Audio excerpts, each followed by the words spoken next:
As intervenções transcatéter têm se difundido com o passar do tempo, e claramente um dos seus objetivos é ser menos invasiva. Mas e quando a abordagem falha ou não apresenta o resultado duradouro? Como devemos proceder? No caso do uso do MitraClip, os resultados de uma cirurgia convencional futura são de fato aceitáveis?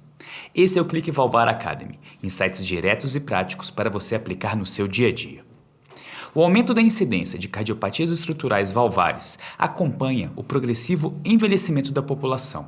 E dada a alta prevalência, hoje há grande anseio no meio médico pelas buscas de estratégias intervencionistas, tanto cirurgias convencionais quanto as minimamente invasivas, as abordagens transcatéter, que podem ser indicadas para pacientes portadores de valvopatias, objetivando a redução da morbidade e da mortalidade associada à doença.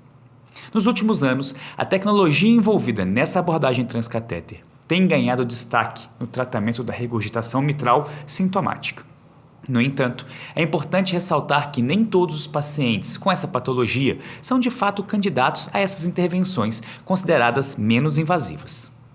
Segundo a última diretriz brasileira de valvopatias, de 2020, o método percutâneo deve ser reservado para pacientes portadores de insuficiência mitral moderada a grave de etiologias, tanto primária como secundária, com sintomas refratários e com elevado ou proibitivo risco cirúrgico.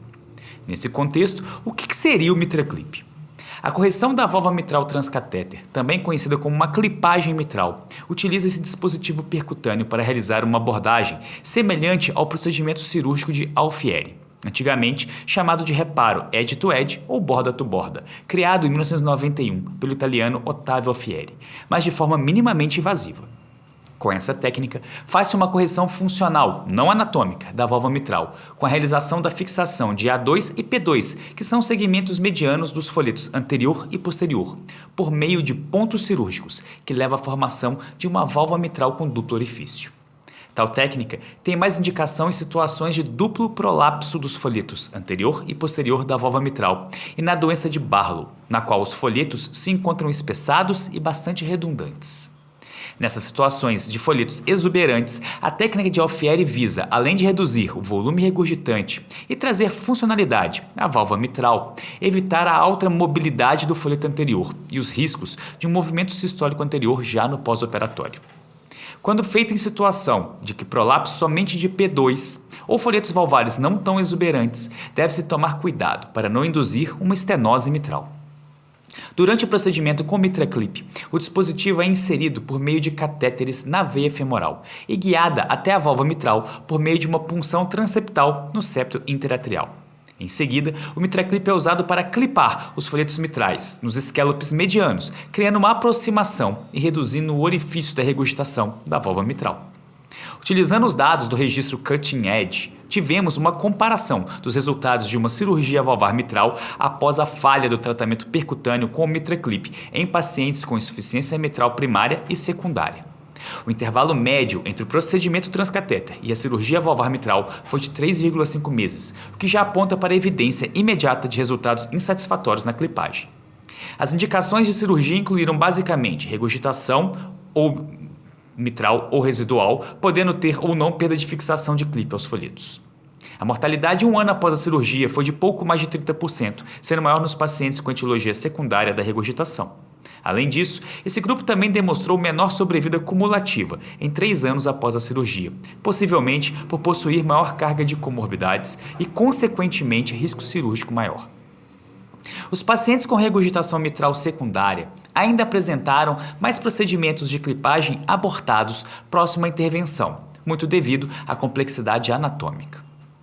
Além disso, entre as principais comorbidades presentes nos grupos destacam-se a doença arterial coronariana, o diabetes mellitus e a doença renal crônica. Diante de tais comorbidades associadas à doença estrutural ventricular, geralmente apresente uma regurgitação mitral secundária, a reabordagem cirúrgica torna-se extremamente desafiadora nesse grupo de pacientes. Tecnicamente, os pontos importantes envolvem destacar a principal etiologia da insuficiência mitral primária, sendo a degeneração mixomatosa, com o espessamento e redundância exagerada dos folhetos valvares, a principal, com anatomia favorável para a realização da clipagem. Enquanto na insuficiência mitral secundária, o mecanismo de regurgitação mitral se dá por uma doença estrutural do ventrículo, e não de seus folhetos propriamente dito. Ou seja, mais comumente, há uma falha na cooptação dos folhetos valvares, portanto, torna a técnica de clipagem transcatéter mais desafiadora, podendo levar inclusive à tensão de seus folhetos quando estão unidos.